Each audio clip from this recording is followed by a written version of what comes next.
Ford Ka as we know it is dead. Instead, it's been replaced by the Ka Plus. It's more grown up, it's got 5 doors, it's got more practicality, and it has the underpinnings of a Ford Fiesta. So on paper, it looks pretty attractive. But is it any good? They say that beauty is in the eye of the beholder, and in my opinion, I think the Ka Plus styling is rather uninspiring. It's by no means offensive, but it is rather generic, and I don't think it's going to stick out in a supermarket car park, not unless you stick with the bright yellow paintwork that comes as standard. This, however, is the white edition, which means that you get a white body which is complemented by black alloys, black wing mirrors, and a black roof.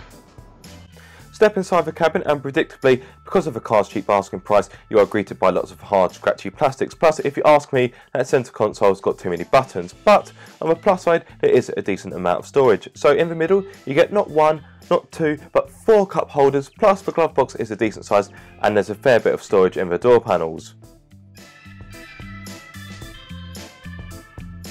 So the Ka Plus starts at £9,545 and this will give you the studio model. This offers the bare bones basics such as DAB radio, Bluetooth, front electric windows, speed limiter, smartphone holder and remote central lock-in. However, for £1,000 extra you can have the Z-Tech. This adds 15-inch alloys, leather steering wheel, full sync system with 4.2-inch display screen, air conditioning, cruise control and rear electric windows. The model I'm sat in is the white edition. This is £900 more than the Z-Tech, so you're looking at £11,445. And although it looks better than the standard model, I'd stick with the Z-Tech purely because the only changes to this model are cosmetic. So save your £900 and get the Z-Tech. You can of course add on optional extras. So for example, this model has heated front seats, climate control and rear parking sensors. That means that this particular model is a total of £12,270. If you're looking for sat-nav, I'm sorry guys, you're going to have to look elsewhere because that isn't an option on any of the Ka Plus models.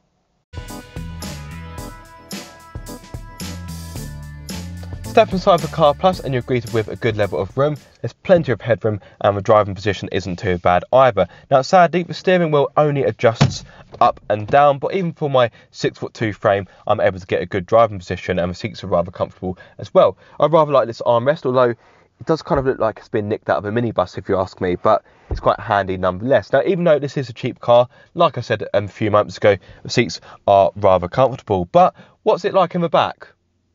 So step into the Ka Plus and the room back here is by no means awful. Okay, the legroom isn't fantastic for my 6'2" frame, but let's not forget the driver's seat has been altered for myself. The headroom is pretty good though, but in all honesty, I can't imagine 3 adults getting in the back of the Ka Plus comfortably. 2 adults, absolutely fine, but I think 3 adults, yes, it's going to be quite tight. It's going to be quite a squeeze if you ask me. But other than that, the back of a Ka Plus is pretty decent if you ask me. There is one gripe with the Ka Plus's boot. It's got no release button, so press the badge, nothing happens, and there's no button down here either. Now you have either 2 choices. You can either double press this button on the key fob, or you can go inside the cabin and press the release button. Now I must admit it's not the most practical, but it's not a hardship either, although it is rather annoying. Now because the car has grown in size, it means it's more of a super mini rather than a city car. That means it's up against cars such as the Dacia Sandero and the MG3. So let's open up the boot, like so. And there we go. So you are looking at 270 litres worth of room, which is not as much as the MG3 or the Dacia Sandero, but it's not too far behind. But if you need more room, you can of course file down the 60/40 seats to give you an increased capacity of 849 litres.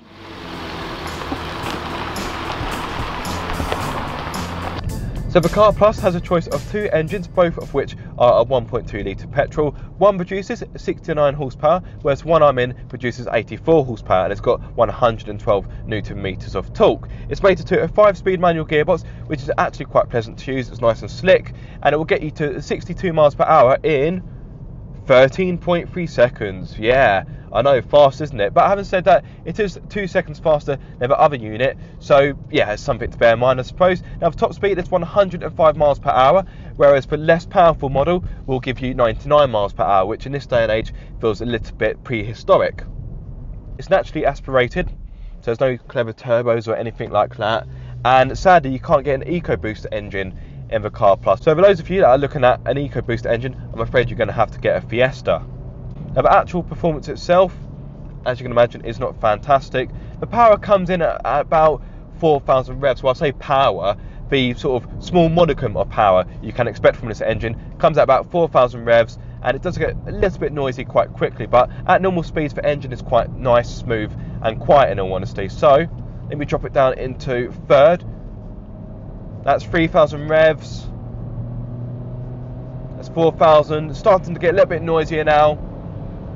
That's 4,500 revs, so it's not actually accelerating that quickly, if truth be told. So let's drop it down into fourth. And like I say, at normal speeds, the engine is quite smooth and it's quite nice and quiet. Now, it's not all bad, thankfully, because this does share the same DNA with the Fiesta. It means that it drives pretty well. So the steering has got a nice weight to it. It's also quite nice and precise, although I must confess it doesn't really give you much indication of what the front wheels are doing. But other than that, the steering is pretty good, in all honesty. As I've mentioned, the 5-speed manual gearbox is pretty slick as well, and it feels quite engaging to drive. Now, it's got eco tyres on it, so it's not going to offer the greatest amount of grips, in all honesty, but it's still pretty good fun to throw it into the corners. And when you push it really hard, you can get those eco tyres to squeal, which adds to the experience. And the car handles pretty well. The brakes aren't the best, they're a little bit spongy if you ask me. The brake pedal is quite soft. Yes, there's a bit of body roll, but that's to be expected because it's not really set up for smashing lap times at the Nürburgring. And the suspension is quite soft. The car rides pretty well. It's nice and comfortable and it soaks up the bumps really well. Now, even on the motorway, it's not that noisy. You'd think that with a 5-speed manual, it'd be quite noisy and quite boomy, but even on the motorway, it's not too bad. The wind noise isn't too bad either, nor is the tyre roar. Visibility is pretty good as well, as you would expect from a practical Super Mini. I've got no complaints there. The rear window is a tad on the small side, but the visibility through it is absolutely fine. I can't see any blind spots. So driving this around town is as easy as pie.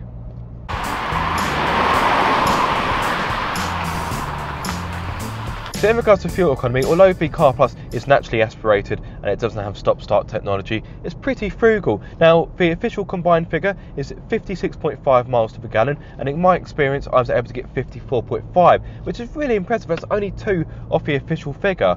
So I was quite surprised by that, in all honesty. It's not the greenest engine, so it emits 114 grams per kilometre, exactly the same as the less powerful unit.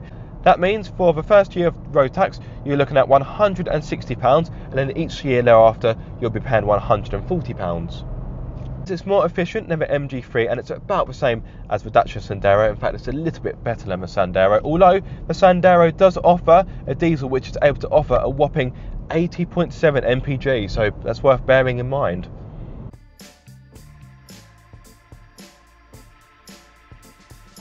So the Car Plus definitely has its plus points. Get it?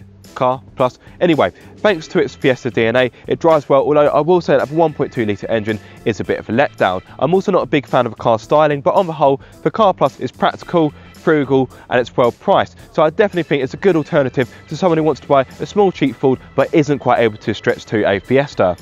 Thanks for watching, guys. I hope you enjoyed it. If you did, give it a thumbs up, and please subscribe for more car obsession.